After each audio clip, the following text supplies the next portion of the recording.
Dear friends, in the previous conference in the Apocalypse for Dummies cycle, we reached the end of this quick tour of the book of Revelation. And so this cycle is now complete. I would now like to tell you what I intend to do over the coming months. First, I am going to give this cycle, the Apocalypse for Dummies, again, this time in Spanish, so as to make the lectures accessible to the many Spanish speakers. However, this does not mean that there will be no more conferences in English on this channel, not at all. On the one hand, I plan, God willing, to resume reading Revelation in English in greater depth, going into details that I did not comment on in the Apocalypse for Dummies cycle.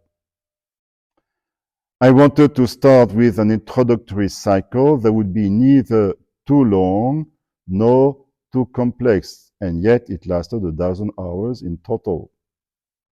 That is why I have deliberately left out some questions that are nonetheless interesting and important to a proper understanding of Revelation.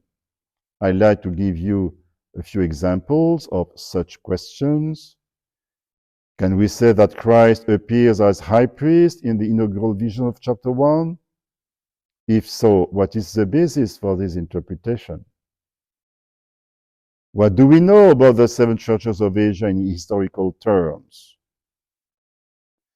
Does not Revelation's criticism of the eating of meat sacrificed to idol in the letters to Pergamum and Thyatira conflict with the teaching of St. Paul in chapter 8 of 1 Corinthians? Why, after the inaugural vision in chapter 1, does Revelation begin with the letters to the churches of Asia, instead of moving directly on to the vision of heaven in chapter 4? What role do these letters play in the book? What is the symbolic significance of the two numbers, 1/10, 7,000, in chapter 11, verse 13? The concluding verse of the episode of the two witnesses. Very important verse indeed. Couldn't we say more about the meaning of the beast's number 666 in chapter 30? Oh yes, we could. What light can the book of Acts of the Apostles shed on certain passages in Revelation? An incredible light, as a matter of fact. And there are many other points to be explored in greater depth, which I consciously did not mention in the Apocalypse for Dummies cycle.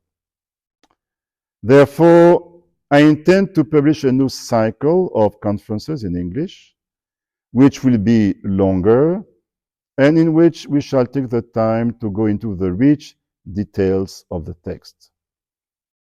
Obviously, these conferences will be aimed primarily at more motivated people. Between now and the beginning of this new cycle, which requires a great deal of preparation, I will continue to publish videos in English from time to time.